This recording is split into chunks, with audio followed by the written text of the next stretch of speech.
Good morning, student. So today topic is about discuss inundation and allelopathy. Annidation और allelopathy पौधों पे सबसे ज्यादा इफेक्ट उसका पड़ता है। ये आपके लिए हो सकता है न्यू टॉपिक हो, लेकिन बहुत कॉम्पिटेटिव एग्जाम के लिए दृष्टि से कॉम्पिटेटिव एग्जाम की दृष्टि से बहुत इंपॉर्टेंट टॉपिक है। एक क्वेश्चन बराबर पूछा जाता है कि एक प्लांट का इफेक्ट प्रभाव दूसरे प्लांट को क्या पड़ता है तो किस तरह उसका इफेक्ट पड़ता है। जैसे एक क्रॉप आप काट लेंगे, दूसरी क्रॉप की बुआई करेंगे, उनके दो क्रॉपों के बीच में कुछ समय होगा, उसका रूट हो खेत में पड़ा होगा, तो उसी में कंपोनेंट्स तो गलेगा, जो गलेगा तो उसका कहीं कहीं प्रभाव दूसरे पौधे के ऊपर पड़ता है। तो उसी को टॉपिक पे आज हम डिस्कस करेंगे बच्चों कि एनिडेशन एंड एलिलोपैथी। सबसे फर्स्ट हम देखते हैं एनिडेशन। What is एनिडेशन? एनिडेशन क्या है? इसको हम बोलते हैं अंतरासस्यन। एनिडेशन मींस अंतरासस्यन, हिंदी में इसको अंतरासस्यन बोलते हैं। The complementary interaction between the intercrop is called annidation. जब दो फसलों के बीच में अंतरासस्यन होता है उसी को हम एनिडेशन कहते हैं, राइट। जब दो क्रॉप, एक क्रॉप लंबी हो, लांग हो, और दूसरी क्रॉप छोटी हो, जो लंबी क्रॉप होगी, जो बड़ी क्रॉप होगी, जैसे मान लीजिए मेज प्लस मूंग कि अगर बुआई हम एक साथ कर रहे हैं, राइट, मेज प्लस मूंग की बुआई में साथ, तो मेज क्या है? लंबा प्लांट है, लॉन्ग प्लांट है, बट मूंग क्या है? शॉर्ट प्लांट है। लेकिन कहीं ना कहीं उसके पौधों की पत्तियां का प्रभाव मूंग के ऊपर पड़ेगा। जैसे मान लीजिए हो सकता है कि एक क्रॉप जो बड़ी क्रॉप हो वो अपसर्जन ज्यादा करती हो, फोटोसिंथेसिस क्रिया ज्यादा करता हो, बट जो छोटी क्रॉप होगी उसकी निचली सतह से हो सकता है कि उसके छाए में ही उसका डेवलपमेंट हो, उसको ज्यादा सूर्य की प्रकाश की जरूरत ना पड़ती हो, क्योंकि हो सकता है ज्यादा सूर्य का प्रकाश पड़ेगा तो गल सकती है। जैसे सूर्यमुखी के साथ अगर हम मूंग की बुआई करते हैं तो सूर्यमुखी भी एक लाइन में होता है, मूंग भी होता है, तो कहीं कहीं एक पौधे का प्रभाव दूसरी के ऊपर इफेक्ट रूप से पड़ता है, चाहे उसकी साइज पे हो, स्पेस पे हो, टाइम पे हो, उसी को हम कहते हैं कि एनिडेशन। जब अंतरासस्यन में complementary interaction between the intercrop is called annidation. जब इंटरक्रॉपिंग की जाती है, दो फसलों को एक साथ बुआई किया जाता है, तो एक का प्रभाव दूसरे के ऊपर पड़ता है, उसी को हम क्या कहते हैं? एनिडेशन। जैसे सनफ्लावर एग्जांपल और भी देख सकते हैं, एग्जांपल सनफ्लावर प्लस मूंग, दोनों क्रॉप को एक साथ हम बुआई कर सकते हैं और दोनों का एक दूसरे पे प्रभाव पड़ेगा, टाइम पे, स्पेस पे, तो उसी को हम क्या कहते हैं? एनिडेशन। अब annidation is a two types, दो तरह का एनिडेशन होता है। First spatial annidation oblique annidation in space, दूसरा होता है temporal annidation and annidation in time.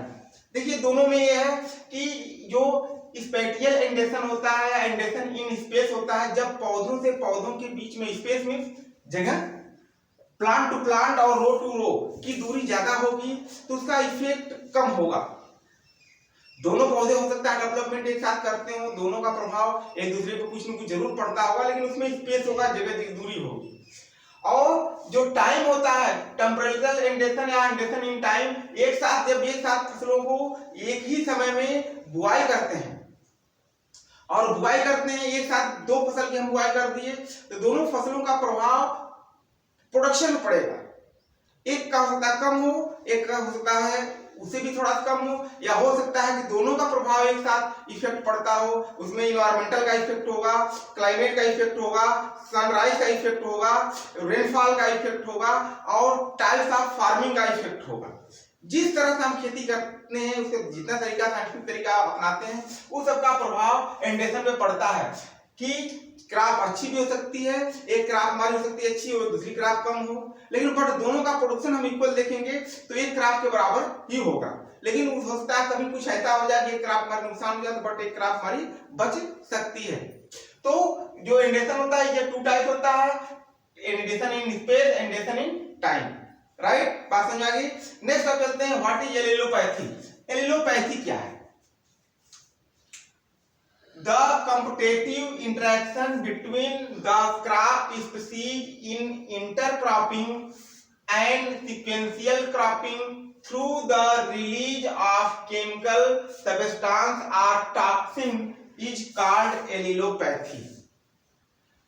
जब दो फसलों के बुआई के बीच में जो समय बचता है उससे ही हम कहते हैं एलिलोपैथी। मतलब एक क्रॉप हमने यहाँ पे बुआई किया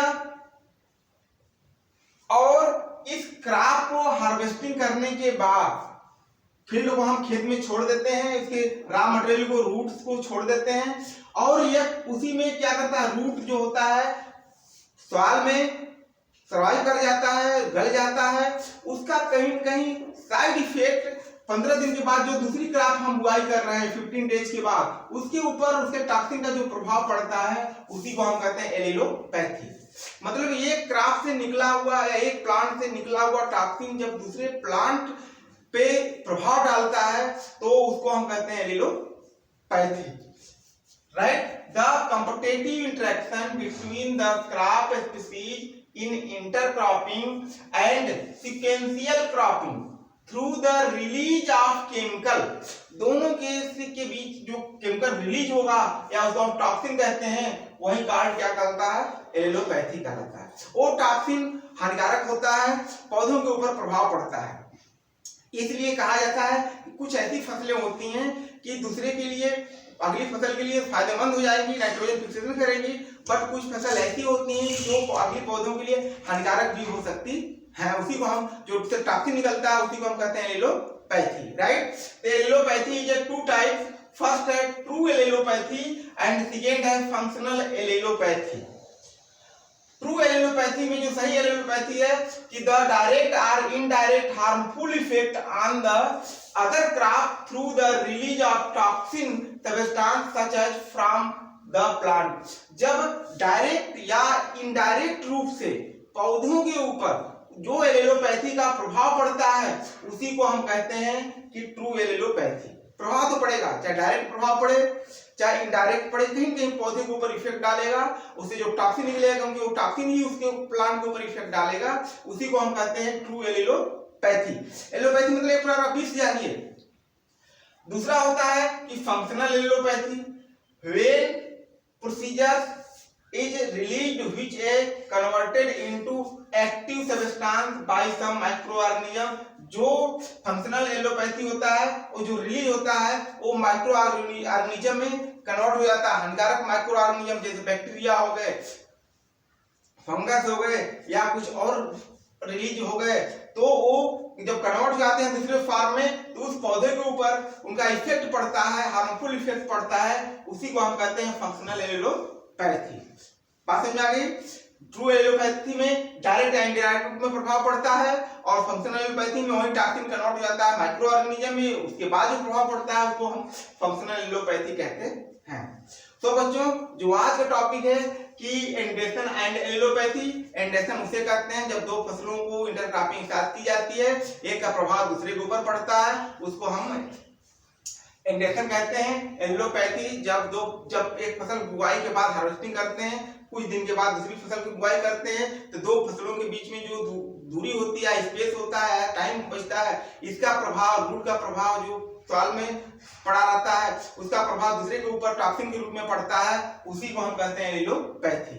so my channel is like, subscribe and share. Thank you.